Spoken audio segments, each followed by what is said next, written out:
باید ما بدونیم که همه صفات الله سبحانه و تعالی صفات عالی هست، کامل است، سزاوار مدح و تعریف هستند و در هیچ صفات الله سبحانه و تعالی، صفات الله سبحانه و تعالی هیچ گونه نقصان و عیب نیست. به هیچ گونه در صفات الله هیچ عیب و نقصانی فرا نمیگیرد. مثال حیات، الحی میگیم، حیات زندگی، العلم دانش، القدره قدرت، شنوایی بینایی، حکمت رحمت، بالا بودن علوی الله سبحانه و تعالی و غیره. ولله المثل الاعلى. و الله سبحانه و تعالی و صفات برتر از آن الله سبحانه و تعالی است. حیات میگیم، حیات الله کامل است، از نابودی پیدا نشد، ابدا ازلا بود، مثل حیات بشریت نیست که از نابودی آمد با نابود میشود. دانش الله کامل ترین دانش را دارد، از جهل نبود که سپس دانش پیدا کرد و پس با بندادانی می رود، با فراموشی می رود. نه، قدرت الله، انسان یک مدت ضعیف است، سپس قدرتمند می شود، جوانی با سپس ضعیف می شود. نه، زیرا پروردگار رب کامل است، صفات او هم باید کامل باشد.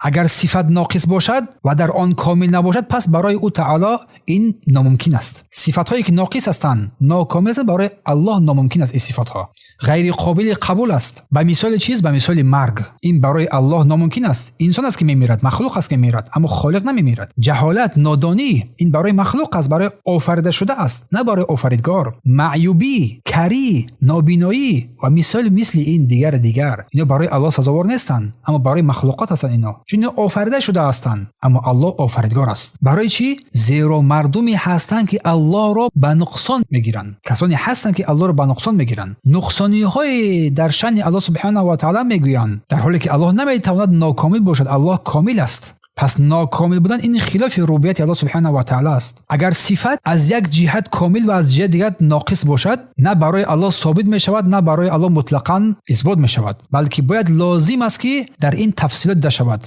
پس ثابت می شود برای الله سبحانه و تعالی در حالتی که کامل باشد و ثابت نمی شود در حالتی که ناقص باشد، در آن ناقصیت ده شود.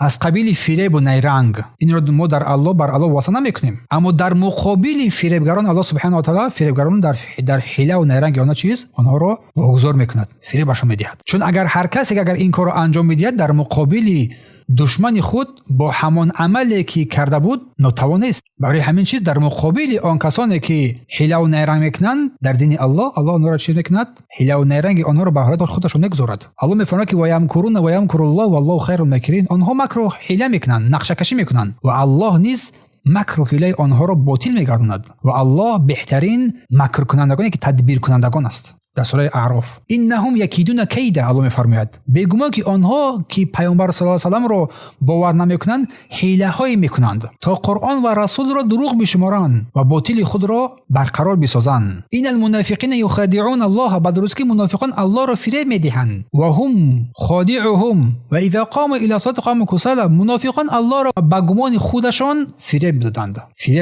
کردند و الله سبحانه و تعالی با فریب مکر آنها را جزا میدهد. و غیر از این آیات ها اگر مثلا گویند که الله مکار توصیف می شود، الله مکار وصف می شود، پس در جواب نمیگویی نه، بلکه باید چی بگویی؟ یک کس پرسد که الله مکار وصف می شود، بله بگویی که نه بگویی، بلکه در جواب میگویی که در برابر مکر آنها الله مکر میکند و الله داننده غیب است، تدبیر میکند، تدبیر آنها را بر سر خود آنها میزند.